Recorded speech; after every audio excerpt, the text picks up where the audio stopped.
Tu peux sauter au-dessus d'un obstacle tout en ayant ton centre de gravité qui reste en dessous à chaque instant. Je t'explique. Quand tu lances une balle au-dessus d'un filet, tu ne te dis pas que la balle pourrait passer au-dessus tout en restant majoritairement en dessous à chaque instant. Pourtant, quand une personne fait un saut à la perche, c'est ce qu'il se passe. En effet, quand tu te plies, ton centre de gravité descend. Avec cette technique, les athlètes arrivent à sauter jusqu'à 30 cm plus haut que leur centre de gravité.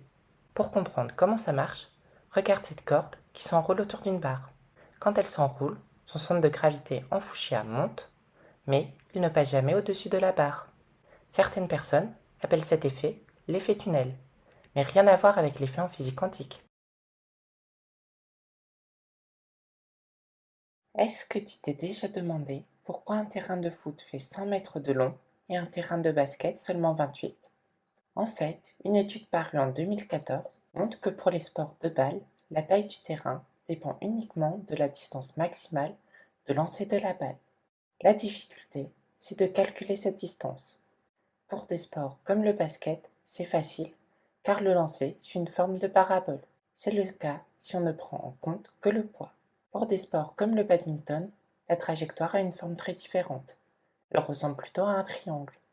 Peu importe à quel point tu tapes fort, à partir d'une certaine vitesse, la balle retombe quasiment en ligne droite à cause des frottements de l'air. Mais, pour certains sports, le terrain est un peu plus grand que la distance maximale de lancer, comme au foot ou au basket. Ce sont des sports où il faut viser une cible.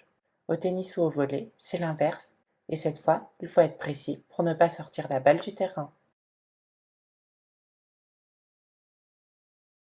Tu as peut-être fait des paris sur les résultats des matchs de l'Euro 2024 avec tes amis, mais est-ce que tu t'es demandé si tu faisais mieux que le hasard? Généralement, quand on parie sur un match de foot, on peut parier sur la victoire de chacune des équipes ou le match nul. Et si on ajuste, on repart avec un gain égal à sa mise, multiplié par la cote. Par exemple, si le youtubeur Willou avait parié 3 pièces à chaque match, il aurait fini avec 21 pièces, soit un gain de 19%. Est-ce qu'en pariant au hasard, on ferait mieux? La réussite peut être très variable, mais en moyenne, c'est comme si on pariait une pièce sur chaque résultat. Donc, comme on paye 3 pièces, si la cote qui passe est inférieure à 3, ce qui est généralement le cas, on perd de l'argent. Parier toujours sur la plus grosse cote, c'est encore pire, car on perd à presque tous les coups. Une stratégie meilleure, c'est de parier toujours sur la plus petite cote. On gagne très peu d'argent, mais presque à tous les coups, et à la fin, ça ne change presque rien. Et toi, est-ce que tu fais mieux ou moins bien que Willou? Imagine que tu organises une compétition avec 5 sports. Tu as un gymnase pour organiser chaque épreuve et une salle pour remettre les médailles. Chaque épreuve et chaque remise de médaille dure un certain temps. Comment tu fais le programme pour finir le plus tôt possible? Si une épreuve dure longtemps, tu ne veux pas la mettre au début, car tant qu'elle n'a pas fini, tu ne peux pas commencer à remettre les médailles. De même, tu ne veux pas finir par une cérémonie de médailles trop longue, car tu perds du temps. La façon optimale de faire, c'est de choisir à chaque étape le sport qui a l'événement le plus court. Si c'est une épreuve, tu la mets au début, si c'est une remise de médaille, à la fin. Comme ça, tu optimises le temps d'utilisation du gymnase en même temps que celui de la salle des médailles. Ce qu'on vient de faire, c'est appliquer l'algorithme de Johnson.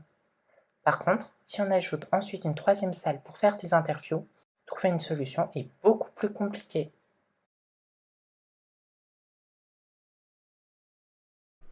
Tu t'es déjà demandé comment fonctionne un contrôle antidopage? Si c'est un test d'urine, il faut faire pipi dans un pot. Mais, contrairement au prélèvement au laboratoire, pour s'assurer que c'est ton urine, une personne officielle te regarde pendant le recueil. Pour éviter une agression à ce moment, on peut vouloir avoir un accompagnant ou une accompagnante pendant le contrôle. Néanmoins, il s'agit souvent du coach ou de la coach, donc on ne veut pas qu'elle voie l'athlète nu. Alors, ce qui a été trouvé, c'est que la personne qui accompagne regarde l'officiel qui regarde l'athlète. Ainsi, seul l'officiel voit directement l'athlète, mais elle est observée à chaque instant.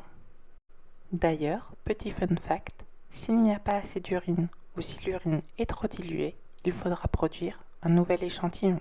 Et pour tester la concentration de l'urine, ça se fait par une mesure de la densité du liquide.